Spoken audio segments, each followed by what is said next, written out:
Cette vidéo en fait est la vidéo de la deuxième partie de la vidéo que j'ai faite hier, là où je parlais de Donald Trump versus P. Diddy.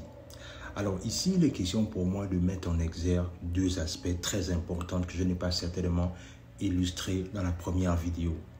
Dans la première vidéo, en fait, je parlais du fait qu'il y a une justice à deux vitesses, notamment entre le noir et les blancs. N'ayons pas peur de le dire. En vérité, l'évidence est là, c'est qu'il y a une justice à deux vitesses.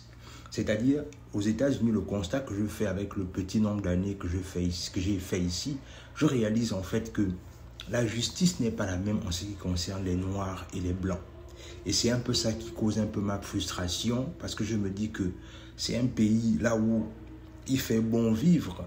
C'est une terre d'opportunités, c'est une terre là où peu importe ton background, tu peux réussir. Mais l'évidence reste telle que, en vérité, la justice est différente entre les noirs et les blancs. Pourquoi est-ce que je le dis? Je le dis simplement par rapport à ces deux antagonistes, comme je disais, entre Donald Trump et P. Diddy. Donald Trump, l'évidence, c'est que c'était l'un des présidents américains. Il a fait son mandat, il a fait tout ce qu'il a pu faire et les gens étaient contents du travail qu'il a fait. Certains, son bilan était mitigé, d'autres étaient estimés qu'il avait bien travaillé, il a fait ce qu'il avait à faire. Mais l'évidence, c'est que lors de ces chefs d'accusation, parce qu'il faut bien savoir une chose, c'est que Donald Trump, quand il est impliqué du fait qu'il doit aller en prison, il a reçu en fait 34 chefs d'accusation. Et je vais vous énumérer comme ça rapidement deux comme ça, là où on dit en fait que lors de son élection présidentielle, il avait fait des faux relevés bancaires. C'est-à-dire l'argent qu'il avait dans son compte en banque et l'argent qu'il avait déclaré, c'était deux sommes totalement différentes. Ça veut donc dire quoi? Ça veut donc dire que clairement, l'ancien président américain avait en fait floué ce qu'on appelle le IRS, les impôts. La deuxième chose qu'on lui reproche clairement, c'est d'être l'auteur de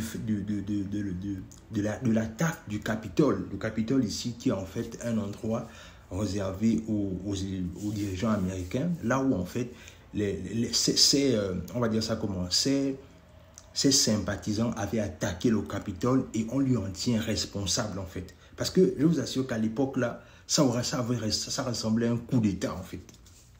Et la population était sous panique, il y a même des gens qui sont morts, et il y a eu des blessés graves. Voilà quelqu'un comme ça que on a dans toutes ces 34 chefs d'accusation, on sait déjà qu'il est coupable, on sait déjà qu'il doit aller en prison. Et en vérité, ce qu'on fait, c'est que comme c'est un ancien dirigeant et qu'en vérité, on sait une chose, c'est que la justice n'est pas pareille entre les noirs et les blancs, la vérité, c'est qu'on est en train de tourner en longueur sur le fait qu'il doit aller en prison. Et même encore l'autre chose, la chose la plus flagrante, c'est que en vérité, il est même en train de faire campagne. Est-ce que vous vous rendez compte du paradoxe? C'est-à-dire qu'on t'a déjà jugé coupable, mais tu es en train de faire campagne.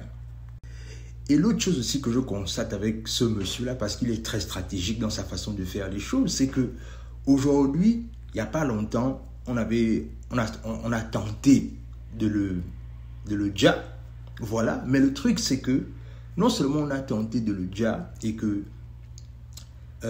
on a fait des investigations et qu'on a même trouvé le jeune homme qui avait tenté de le faire.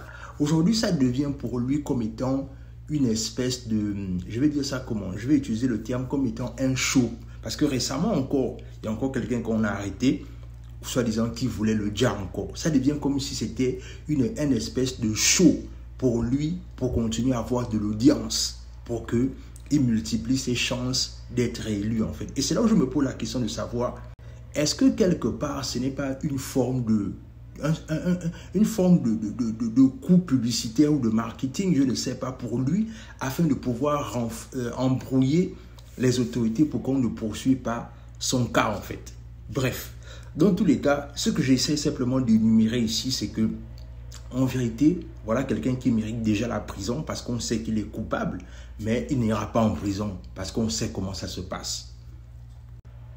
Le parallèle avec P. Diddy, c'est que P. Diddy on sait une chose évidente, c'est que ce n'est pas un enfant de cœur. C'est-à-dire c'est quelqu'un qui trempe dans beaucoup de choses qui ne sont pas bonnes. C'est-à-dire que c'est quelqu'un qui a une moralité douteuse. Parce qu'il faut bien savoir une chose évidente et fondamentale, c'est que P. Diddy, c'est quelqu'un qui a accusé de beaucoup de controverses, et notamment aussi par rapport au fait on l'accuse qu'il a abusé de certaines personnes et tout ce qui va avec. Mais l'évidence est là, c'est que ce n'est pas un enfant de cœur. Mais pourquoi on a l'impression? Au final, c'est simplement pour dire que aucun de ces personnes-là sont des enfants de cœur. Tous sont des repris de justice, des gens qui doivent payer leur dommage au niveau de la loi. Mais il ne faut pas qu'on arrive à un niveau là où il y a 2 poids 2 mesures. Et la chose la plus dommage souvent, c'est que lorsqu'une situation comme ça arrive à un noir, ce sont les noirs qui se précipitent dessus pour pouvoir accepter le fait que voilà, c'est normal qu'on l'arrête. Oui, c'est normal. S'il est coupable, on l'arrête.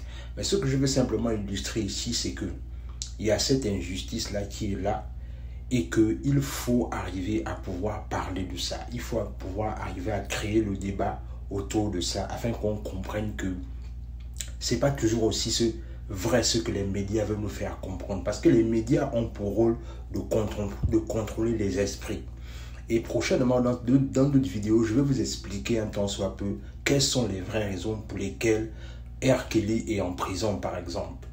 Ou encore les vraies raisons pour lesquelles subitement Michael Jackson est parti. Ou encore, par exemple, Prince, etc., etc. Donc, je vais couvrir ces différentes vidéos-là afin que vous compreniez que, en ce qui concerne les États-Unis, il y a une justice à 2 vitesses, et que la justice n'est pas toujours en faveur de tout le monde, comme on veut croire dans les réseaux. Abonne-toi.